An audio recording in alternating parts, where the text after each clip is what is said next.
जय जगन्नाथ। जय जगन्नाथ जय निराकार। अच्छा आज्ञा मोर पुरी पुरुषोत्तम धाम और मोर त्रिकुटगिरी परम धाम ये दुई भितर मूल धामटा केनटा इटा मोर भागवत रे किसी वर्णना है टे विस्तृत कर टे जन टे। हाँ देखु आम तो पूर्वर आगामी अध्याय मानक तथा अनेक भिडियो यही त्रिकुट पर्वत परम धाम बोली उपस्थापन करूँ। भागवत आरंभ कर वेद पर्यंत तथ्य उपस्थापन कर अनेक भिडियो अनेक अध्याय तो आज पुणी से ही तथ्य आपण भागवत आउ कि अधिक विस्तृत रूप से वर्णना करने को चाहते। हौ ठीक अच्छे देखु आम आगु द्वादश स्कंदर द्वादश स्कंदर द्वादश अध्याय किसी पद दी जाता एवं तृतीय स्कंदर पंचम हाँ तृतीय स्कंदर पंचम नंबर अध्याय पद के देवा आपको देखु ये त्रिकुट पर्वत हूँ परम धाम समग्र महिर श्रेष्ठ धाम जहाँकि गोलक वैकुंठ पूर्वे जो गोलक वैकुंठ 21 उपर थिला त्रिपुर उपर तो सही गोलकवासी ठाकुरंकर बा परम पुरुषंकर बास ही कलिजुगर त्रिकुट पर्वत तो ए हूँ परम धाम कलिजुगर। तेणु मु आपण को सामान्य सूचना देवी भागवतर तृतीय स्कंदर पंचम नंबर अध्याय देव माने कहते आदिहरि को तू कूटस्थित आदिहरि माया पुरुष रूपधरी अविद्या गुण कर्म बले तो शक्ति गर्भे तू निश्चले अमोघ बीर्ज नाथ थोई सृष्टि सर्जना करू तो ही तोहर तहु आम्भे जात महत आदि जगन्नाथ। अर्थात ए जगार षष्ठ प्रमाणित है जे देव माने कहते जे तू कूटस्थित आदिहरि आदिहरि अर्थात हरिंकर अनेक अवतार हो जाइए। भागवत देखो 24 अवतार आमर जयद प्रमाण कले 10 अवतार आमर ठाकुर अभिराम परमहंस से प्रमाण कले 32 अवतार अच्युतानंद एपरी अनेक अवतार विशेष प्रमाण कर सिद्ध मान तो हरिंकर अनेक अवतार मध्यरु आदिहरि जी मूल हरि अर्थात सृष्टिर मूल लोक जहाँ को कि अलेख पंचशका भीम भोई महासिद्ध मान जाको अलेख ब्रह्म बा निराकार एकाक्षर ब्रह्म बा अणाकार अव्यक्त अक्षर बोली वेद वेदांतर जो प्रमाण रही से ही मूल ठाकुर करवास ताकू आदिहरि बोली देव माने यही भागवत प्रमाण कर आदिहरि बा मूल हरि तो से क्यों जगह बास तू कूटस्थित आदिहरि कूटरे बास तांकर अर्थात ए वर्तमान आमर जगतर नाथ जगन्नाथ पुरी रे जे कि पुरुषोत्तम धाम रे तो तांकर मध्य से जगन्नाथकर मध्य आविर्भावक किए यही तू कूटस्थित आदिहरि कूटरे थिबा आदिहरि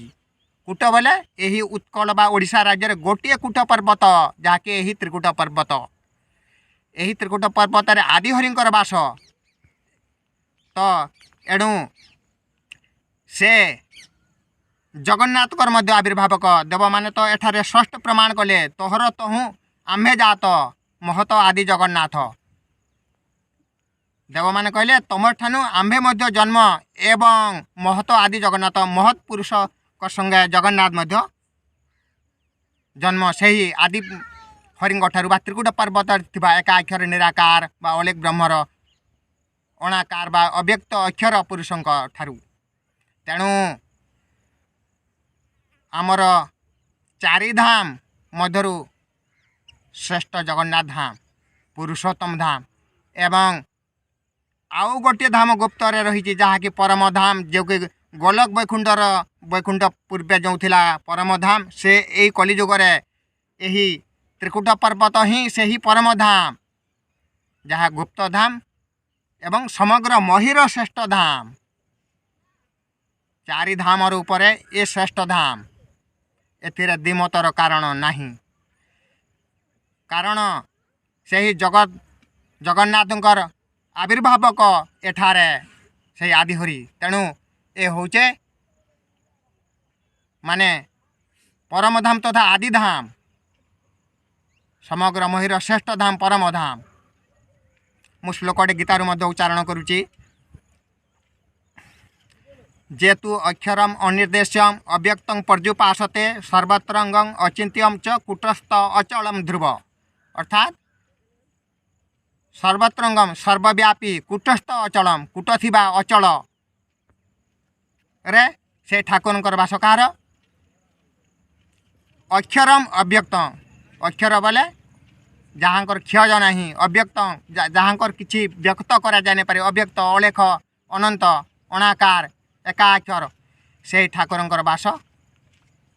कूटस्थ अचल रे माने यही होचे सही कूट थिबा अचल बा कूट थिबा पर्वत ए गोटे मात्र गीतार मध्य यहाँ संकेत बा अलेख ब्रह्म बा अव्यक्त ब्रह्मंकर संकेत रही तो एठारे से सर्वत्र बा अणुरु अणु एवं विश्वव्यापी ठाकुरंकर बास तो ये होचे से कूट थिबा अचल बा अव्यक्त अलेख निराकार बा आदि पुरुष आदि हरिंकर बासस्थान यही तेणु एपरी आगुरी तो आम अन्य भिडियो मानक पूर्व भागवत आरंभ कर वेद पर्यंत वर्णित उपस्थापन कराइए आउ एपरी वर्णना करुले सर ना दिन राति तेणु आज वक्तव्य एतिक शेष करवा तेणु भागवत रे परमशास्त्र भागवत आमर सनातन धर्मर आमर नाना देश नाना भाषा भागवत घरे घरे परिचित बा घरे घरे रही तेणु आदिहरिंकर बास कूट स्थान रे तेणु ए हूँ त्रिकूट पर्वत रे आमर आदिहरिंकर बास तेणु यहाँ ठारू जगन्नाथ मध्य देवंक संगे जगन्नाथ मध्य जन्म नहीं यही आदिहरिंक ठारू तेणु यही त्रिकूट पर्वत हूँ आदि ब्रह्मंकर स्थान बा आदि बीर्ज बा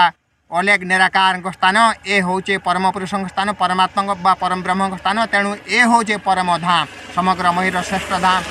एथिरे द्विमतर कारण नहीं आहु आगामी अध्याय रे पुणी नुआ नुआ तथ्य किसी उपस्थापन करवा जय जगन्नाथ जय निराकार।